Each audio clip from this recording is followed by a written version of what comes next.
Point of correction. I didn't just spring up to say I want to own Damang. Our former president, Addo, he gave me a document to sit with Goldfields and negotiate and keep the mine going. When I did that, unfortunately for me. I mean,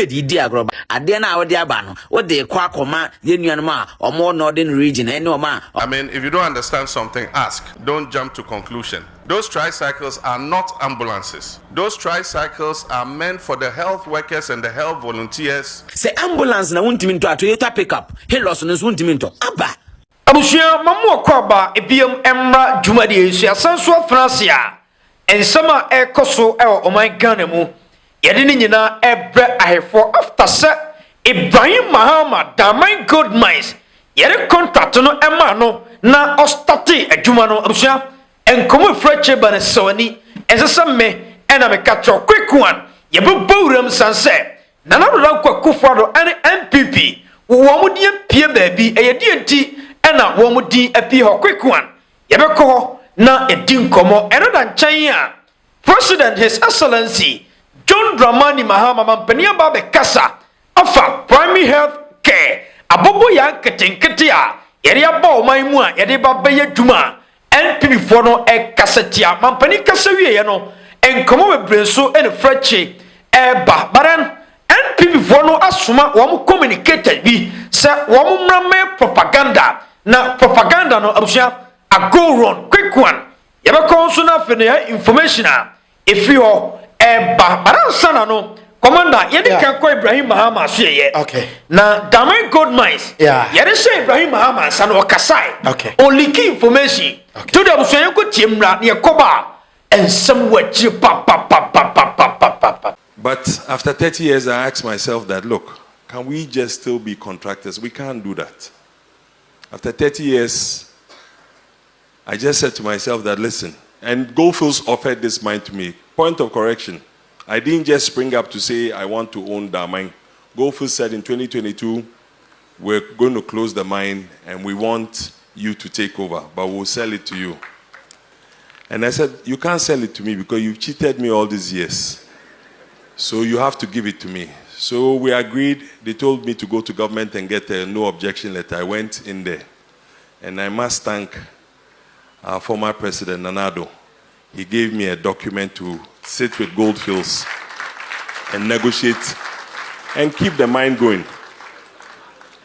When I did that, unfortunately for me or for EMP, I got called by the CEO of Goldfields and said, look, we have a challenge here working here. How are you going to do it? I said, oh, leave that to me. He says, no, he wants to know because they want to hold our hands. So, me being too known, I went and opened my mouth and showed him how he would do it. Then he later on said, they'll change their mind. I said, no, you can't change your mind. You told all of us you were going, so please go and leave us to do. Fortunately, government came in there and said, look, they'll hand it over. So we engaged government to let them know that mining is not just buying equipment and working in there. It is the key people that you need to put together. So I said, look, if I don't do it today, there's no Ghanaian in this country who can run a mine as hard as Damai, because Damai's rock is the hardest rock in, would I say, Africa. So even when you bring machines and you have a life of the machine to say you get 10,000, you never get 10,000 hours, you get less hours. So I engaged government and told them that, look, we'll have to do a big cut, which Goldfields would have spent about $1.4 billion to do it. But we know how to do it because we have all the other satellite pits to be able to feed in to do. So we did a bankable study, we looked at it and noticed that we could do it. We approached a few of the banks. In here, the bankers are here. One has given us 650 million, another 600. They are competing against themselves, but before they won't follow us. But thank you for coming. I would say that, look, if we all put our minds together, this is a success story. And the plan I have for that mine is not a joke. I just want to prove that we can invest in ourselves in this country. I want to pledge, I want to say it for everybody to hear. I got a text from one of our young men in here. It says we should build thieves for all the communities, which we're looking to do. We've applied for Damai to have an airport, and Damai, within 6 months, will have an airport such that we can fly to Accra easily from here.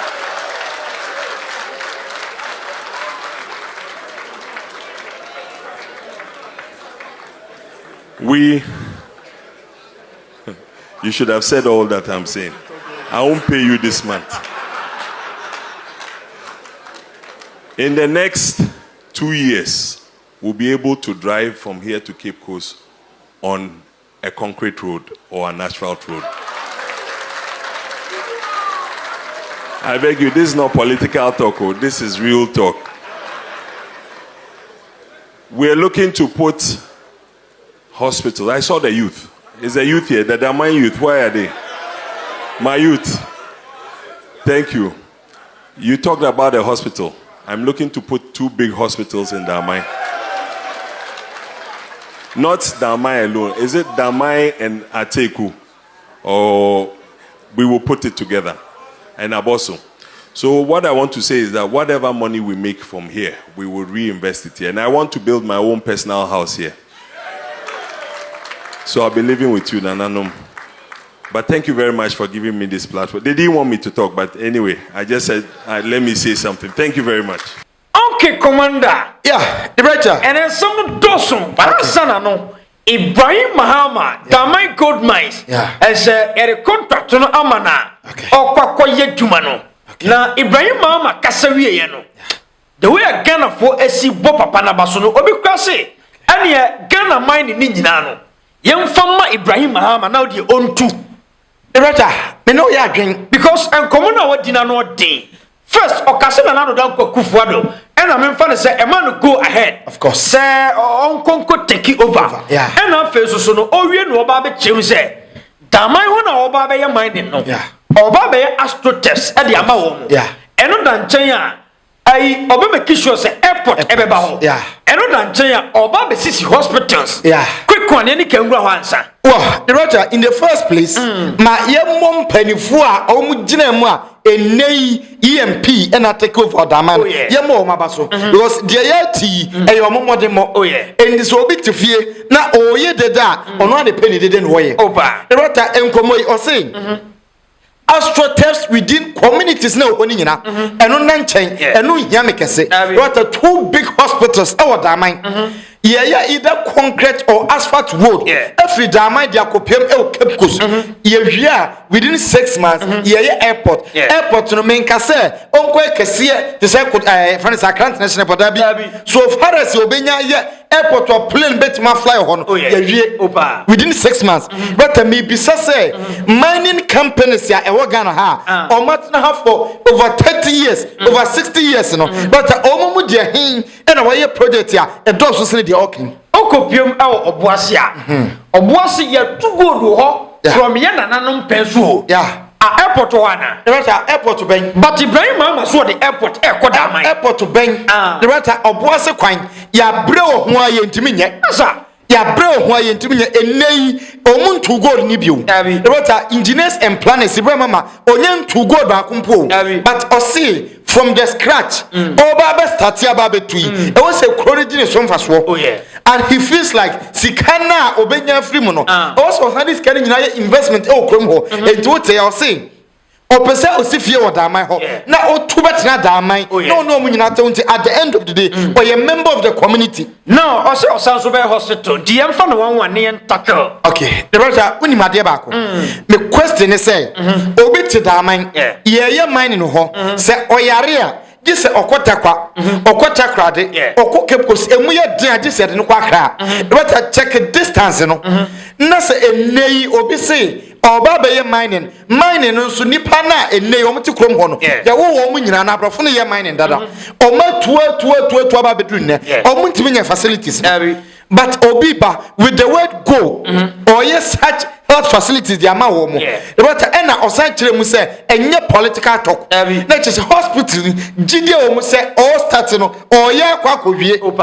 Now, so we are gonna need now what to takwa, what to damai. Now we say, Ibrahim manua ye mampani enti mayem fa mansere ma no yem fa ma broni a se bi unimu nyansa ene asem no uye beifo se unye beifo a oh yeah abrofia ba betra krom for 30 solid years hospital ben no mutimi si wo Yerim for so hospital no about and embassy digesting system. Okay. Yeah, follow one by one. Okay. Hospital no say Ibrahim Mahama one kopiem e wo daman ho a. Okay. Dim for so na de bebre daman fo. Well, the matter on this issue, say ye pese kro tumpon a, ye nyina nim say ye wo enema bia kro ni hia, kro ni be yi. Enti said ye oken.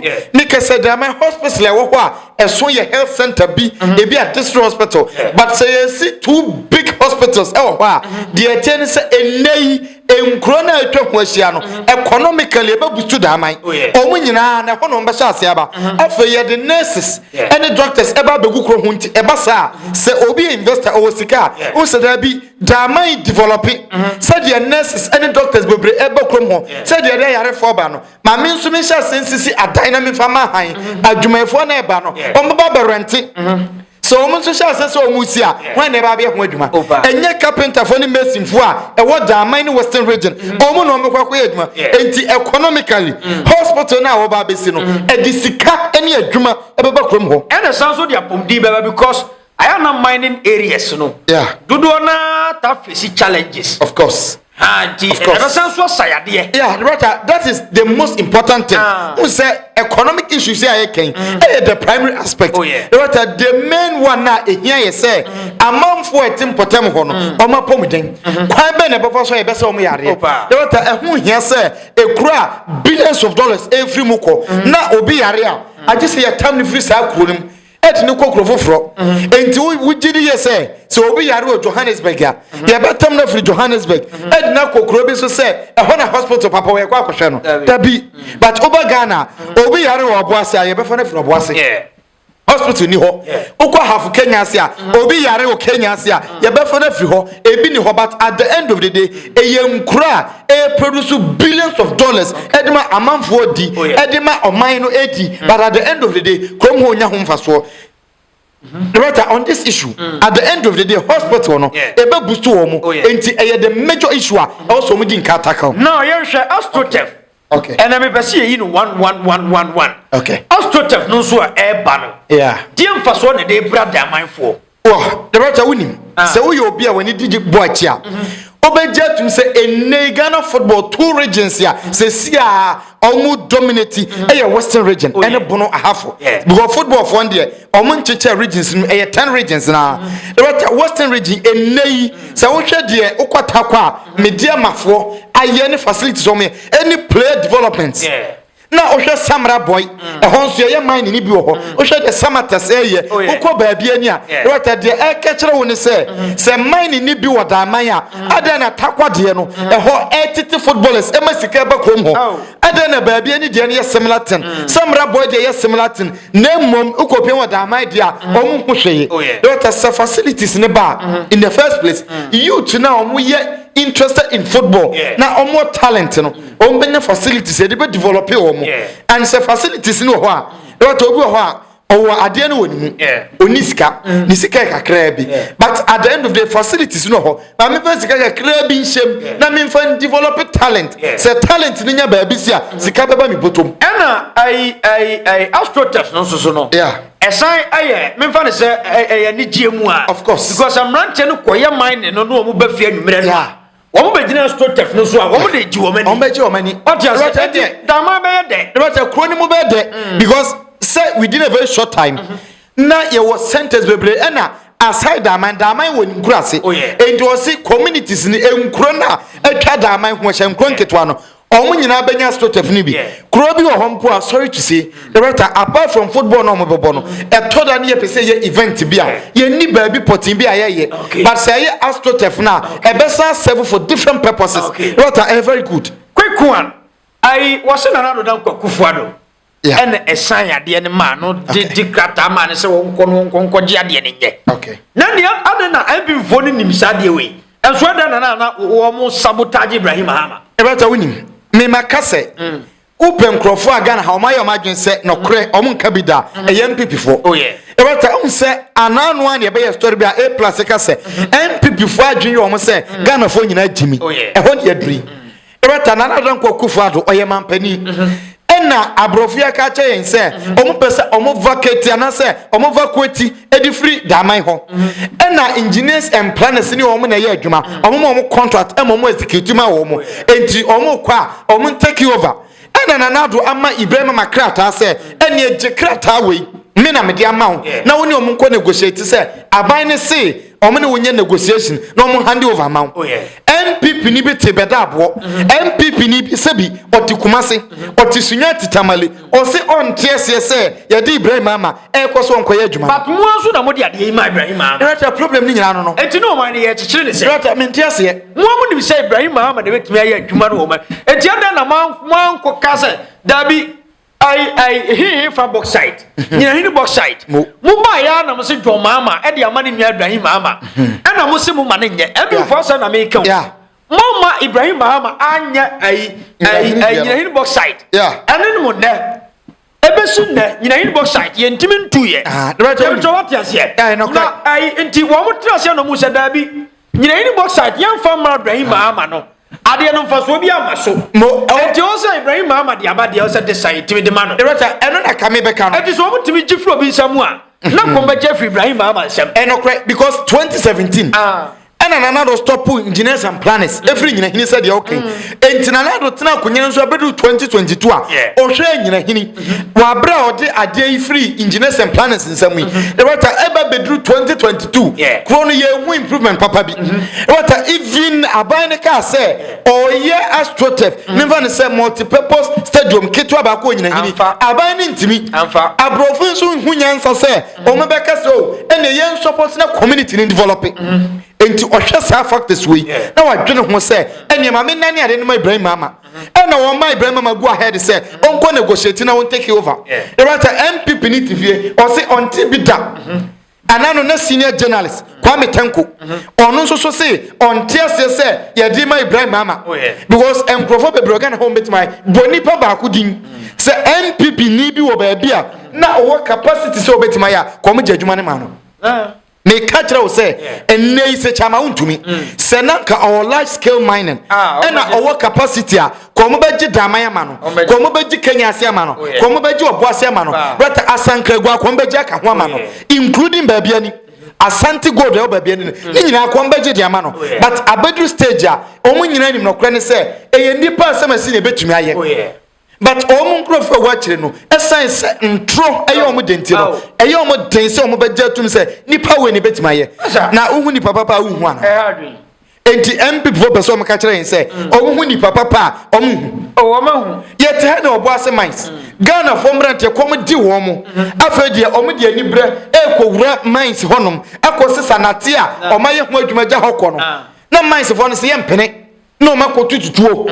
e wata Ghana ni meje adwuma ne nye na omfa Ghana fo na sika mra ye botom e wata enei obesi hospitals oye a lot of infrastructure wo se wo mpene onum de enti a MPP na ni abre no se MPP fo no mo no se omo ma contract se ya okay omo de ma obi a se ye be election a obetumi aboa party of course ye me twa what ya se eti enei omo ma chama untumi a contractor okay omo man contract no say the be ya say MPP ye be election o man mu a chama untumi be boa edi wo ma dwene ne ye sent wo mu say contract we finally ne kodi Ibrahim Mahama sa 2028 ebi Ibrahim Mahama e de be boa NDC but Ibrahim Mahama onye nipa bi sa o say Ibrahim Mahama onye NDC ni say Ibrahim Mahama mpodi ni sika kwa boa NDC a nyansa wom de ntia nyansa wom nie abrofo ni betu ye no omo de omo sika boa party ben omo fa mo obia omo wie ye no facilities ben ejapade ben omo ye ma kuro na omo tutu gold no so no me che se omo wadwen omo se Ibrahim Mahama ede be bo ndc ede be bo ndc enti no musuro kasatia no director ni ombesuru na ombesun soso se ibrahim ma betu kodo no e wo daman na otu daman na ohihye daman kuro ni yie ne hu se kuro na ye kama wa ye airport no wa ye kwan firi ho akoduru Cape Coast wa se hospital sama wa ye astroturf na ye baji wo boase de na ka ho on san develop wo boase ohwe a ye be sa ji Kenya ase ama no on develop ye beji baabi ani ama no on develop ohwe na ne mfaso a obenya no eye ni sika so se Odin first one by a campaign man this year. On campaign man this any problem. But to me, they said my problem is and the NPP for the contract Ibrahim Mahama. Yeah. And then so still I want more Cassatian. Now the rest what more than for some woody anymore and so still more that means Ghana for someone and say Munsha and Yeni Papa. But the NPP as it stands Omunyani Papa because say would tie Omun media and no can we a day to different. Omo nkasa nimpefe se eye no kresa mpa omo time and omo start here so Ibrahim mama on share na on take you over but say MP before be jetum say eye ye ne ma Ibrahim mama go ahead no omo ntiase because omo supporters ne mpa no kre enti omo mpa ni fon so eye omo den so mbe kan no kra supporters because supporters ne huni say Ibrahim mama nua ye NDC ni ejade na mode ma no ene e kan from NPP ni but eye mpanifo ne den say on be ka kire omo say NPP ni bia ni qualification no the only Ghanaian na our qualification no Ibrahim Mahama na enei say Ibrahim Mahama be gina bonten na Ghana for ka say ye pe obi e de adwuma bia mana ya Ghana for nyina will go for Ibrahim Mahama the better how the issue we ko obia comment section e ko hade Ghana for support Ibrahim Mahama. Okay commander yentu fa mampani so akasa. Okay. His Excellency John Drama unja ade anano ya ne kasa wa ha no. Yeah. Ana mampani clarify ade no. Okay. So metwa. Yeah, wetwa. Clarify. Yeah. So bushafo no ano no. Mampani achim. Okay. Jana bi fo no kasa tia se mampani akofo abobo ya e de baba ye ambulance mampani achim. Okay. Ye ntiemra ne ekoba ensem bi wachi. Let me be clear. I mean, if you don't understand something, ask. Don't jump to conclusion. Those tricycles are not ambulances. Those tricycles are meant for the health workers and the health volunteers to go from village to village for screening. That is what they are meant for. And so at the back of the tricycle, they have a compartment where they can keep vaccines. To keep the vaccines cool, it's at the back of the tricycle. In the north, a lot of our sisters who are health workers can ride motorcycles. And so when they go for health screening, they use motorcycles. In the south, many of the health workers cannot ride a motorcycle. But you need to give them a means of transport to be able to go and do the work you've given them. So in the southern parts where the health workers cannot ride motorcycles, they'll be given tricycles to go from village to village to do their work. In the north where they know how to ride motorcycles, the Chips compound will have a motorcycle. Our sister who's the nurse, she'll sit on it, she'll put equipment behind her and ride to the village and go and give them their attention. Okay, Commander. Yeah, you better. His Excellency John Dramani Mahama. Yeah. Mampania Kasa. Sure. Mampania Chichi Semu. Yeah. Afedia as a kind of what to Omuase. No correct. But then Oko PM Nanado Danko Kufuado. And any kind of Foriata. Yeah. One Kasa Nia constituency. Okay. I Safidia Kohono. Yeah. And yet Juma Aye. Okay. Diametro what you say? Afidina kwaya djuma. Afidina kwaya djuma. Okay. Afidina NPP force I dramama aguni wani mu ase. Yeah. Ambulance wey ambulance. Yeah. Akona na do dan kwakufa ne kanofore atanua mpasua so. Okay. Akwakwaya djuma. Okay. Etu de yam chanko this video mra. Ekoba. Commander ba kan nyina bom na afi no. Ya biebi nsem ni na afi no ya di nkomo. Fellow Ghanaians, I've seen a lot of Ghanaian youth on social media complaining about the government bringing motorcycles and the little tricycles as part of the free primary health care program. Some of you have lived in big cities all your life and haven't traveled outside to see what overwhelming Ghanaians go through and how they live. This is the Fantiakwa South constituency, where Ken Oforiatta's brother is the MP currently. They have no electricity, no clean water, and there are no motorable roads. The main means of transportation is motorcycles, and even with the motorcycles, when I'm going to my farms, I have to disembark the motorcycle and push the motorcycle or it will get stuck. So imagine if somebody has a medical emergency in this community, how do they utilize the normal ambulances? The motorcycle is the only means of transportation, and this is a critical part of bringing healthcare accessibility to the people. Let's not criticize what we don't understand and applaud the government for a fantastic thought process in bringing this. Okay, Commander. Yeah, Roger. As a video no na yakwa kwahwe no. Of course. Enti we say no ene nkoma mampani John Dramani Mahama edie no. Okay. Quick one yanka ne nyina mom na iye ne yemie biemu ai. Well, Roger, unsa ewiase. Nkontompo na nimbegu aseda bia. Ena nokre be ye nokre. Roger, nkoma mampani die ma Mr. Timfree ho. Roger mampani say in the southern Ghana, nipa bebre enni mototwi no. Ye be su tricycle no ho. Enti health workers ye omni mototwi no. Na o matena num na obi atwa mo de o makọ. Enye no na video we kohwe akwa hia wo ha. Health workers nti ba bia ai wo mudi moto yinam yi. Ambulance be ne betumi afa. Ambulance be da ko ho. Problem no. Enti wu ti ba bi na u ye dede se aban no oni policy. Aban ni mu nyansa wakoto abobo ya de be ambulance a. Ekura wo yase. Ewura wo ambulance be ko ho. Se obi yare wo ekura wo yase a. Ambulance be dan e na akwakofa no. Ewata ena enye yade bia na ye ambulance se. Ye wo yade bi ho a enipa no yare all right but o hia ambulance ba be fa no na mmom o hia yare hwe ye wo se kokohwe no ewata nti se ye ka se health issues no on the primary basis a e wo se wo tie ase se enye ambulance sem ambulance cases enye primary issues eno eye tertiary issues akese ewata enei se wonya daje na wotie nkomo ya Ken Oforiata ni constituency baabi ani nua DMP eho ena mampani di moto yi bia kwa moto ye nya adwuma yi a enamura mu hokọ you say kwa no sa moto ya ai NDC for the buy I am before na boa wo mu am na di o ma di so mfaso first constituency a di so mfaso eye NPP constituency Ken Oforiata ni nua ena na busuafo o mu constituency na me ka se nkom di be kosire mu Maybe Kokano Foriata ho. Kano Foriata di NPP edi finance minister. When do you am constructed over 10,000 kilometers of roads. Omu constituency yan constructed.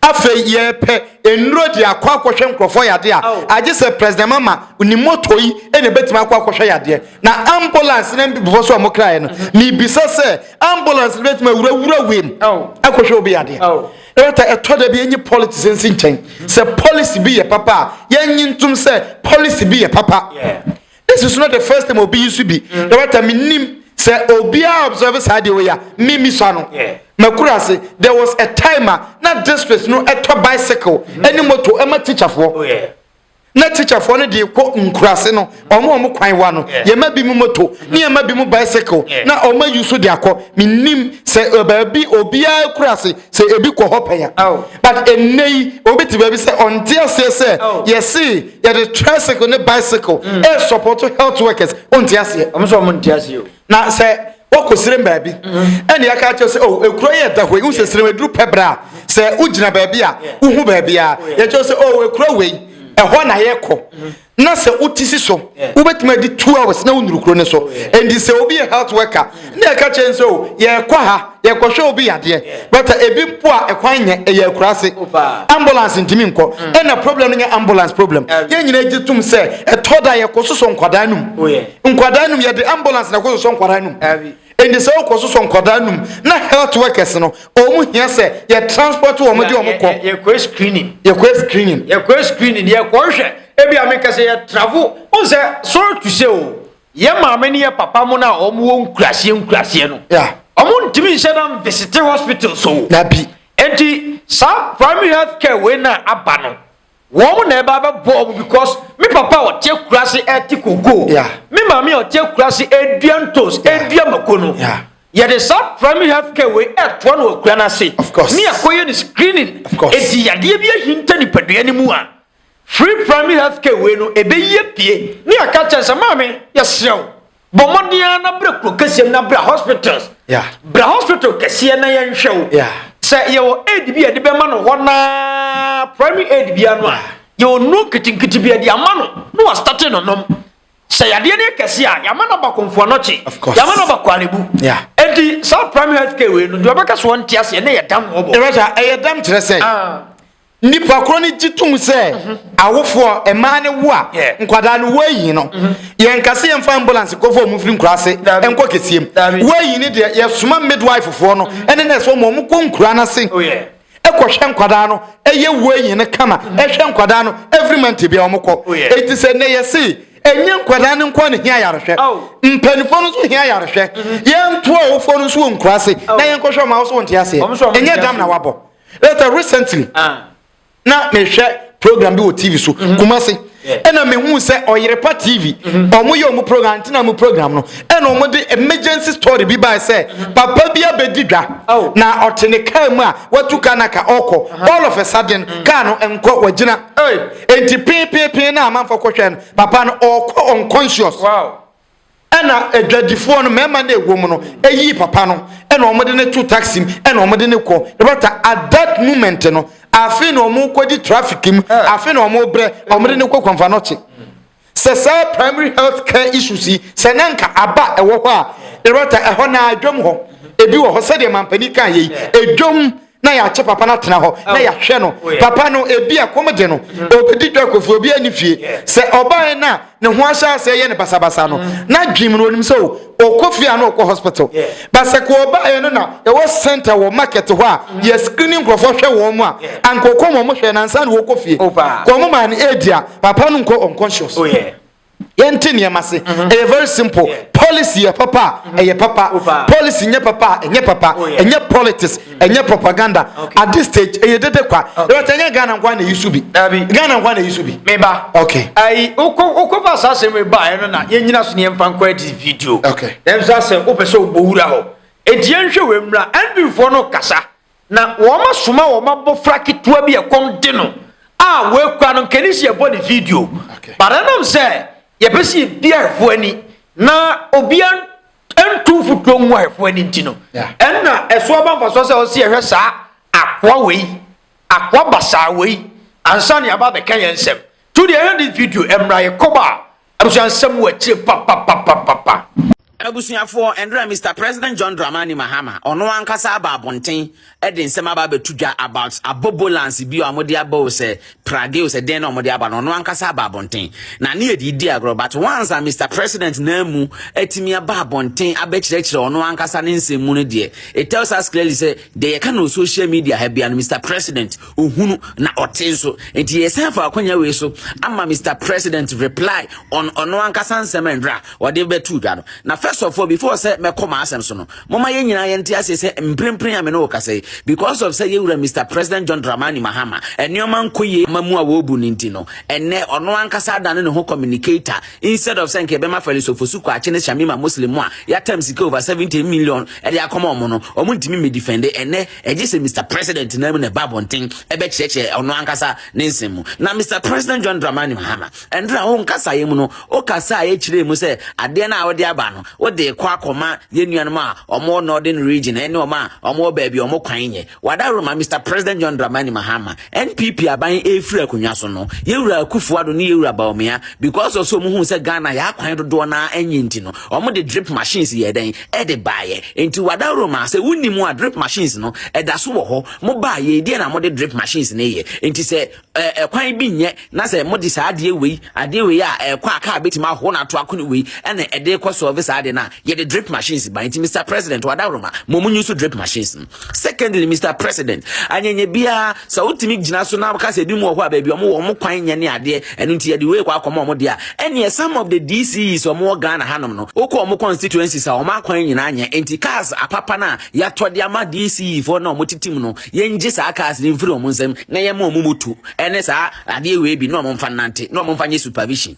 Mr. President John Dramani Mahama, with all due respect, oba presidential travels ahodo awatu, kwan ahodo awatu no wadaroma. He fa na wako say a country be no wako say ye dey sa ade we bi. E ma wo manfo ne say omonje na omon fa kwaya adwuma.